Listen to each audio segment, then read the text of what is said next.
spine stretch. Alors, dans la position aboutie, on a les genoux tendus, les pieds flex, largeur supérieure à la largeur du bassin. Si on a un tapis étroit, on peut coller les talons de chaque côté pour activer encore plus les muscles de l'intérieur qui vont aider à stabiliser le bassin posé sur les ischions.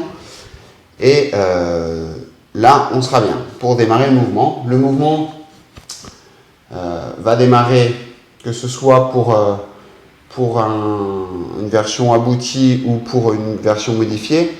On va de toute façon démarrer par un enroulement de la tête et on aimerait poser le sommet du crâne entre les genoux. On ne cherche pas à faire un allongement comme ceci, un étirement, on veut vraiment faire un enroulement. Donc c'est très abdominal et on veut vraiment souffler, creuser le ventre pour aller poser le sommet du crâne. Le fait de creuser le ventre va nous permettre d'avoir une action de relâchement des muscles paravertébraux lombaires. Et c'est vraiment cette idée de contracter le ventre pour relâcher le bas du dos. Si vous êtes raide, il va falloir fléchir les genoux. Peut-être mettre une boîte ou mettre des gros livres sous les fesses pour que ça soit plus facile. En tout cas, il vaut mieux faire ces modifications et bien exécuter le mouvement parce qu'on veut vraiment que le bassin soit neutre. C'est-à-dire qu'on ne veut pas qu'il parte en rétro, on ne veut pas non plus qu'il soit en enté, on veut qu'il soit stable, neutre, pour avoir un mouvement de flexion de la colonne autour d'un bassin stable. Voilà. Quelque chose qui peut se produire au début, c'est qu'on peut être là, bien positionné, et en s'enroulant, on a le bassin qui part vers l'arrière. Ou alors, on va juste mettre de la syphose dorsale, ce qui n'est pas bon. Donc, pensez, les mains ne sont pas là par hasard. Elles sont là pour faire un lien avec les omoplates.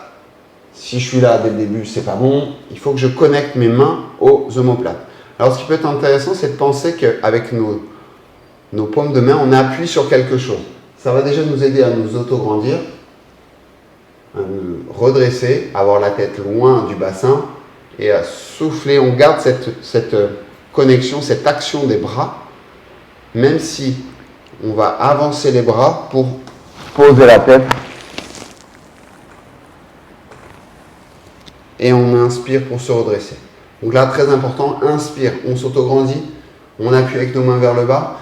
Les genoux restent stables, surtout pas de rotation externe comme ceci qui va relâcher le bas du dos, qui va vraiment nuire au mouvement. Donc on veut vraiment sentir que les genoux, les rotules restent vraiment à regarder vers le plafond.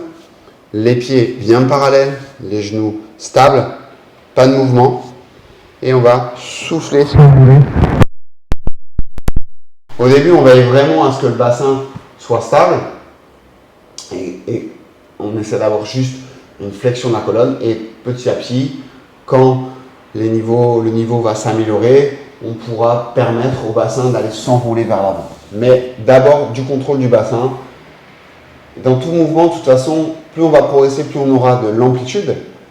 Mais ce sera de l'amplitude qui sera contrôlée parce qu'on aura développé justement notre sensibilité et on aura plus de proprioception, en tout cas une proprioception affinée par toutes ces prises d'informations, par tous nos différents capteurs tactiles.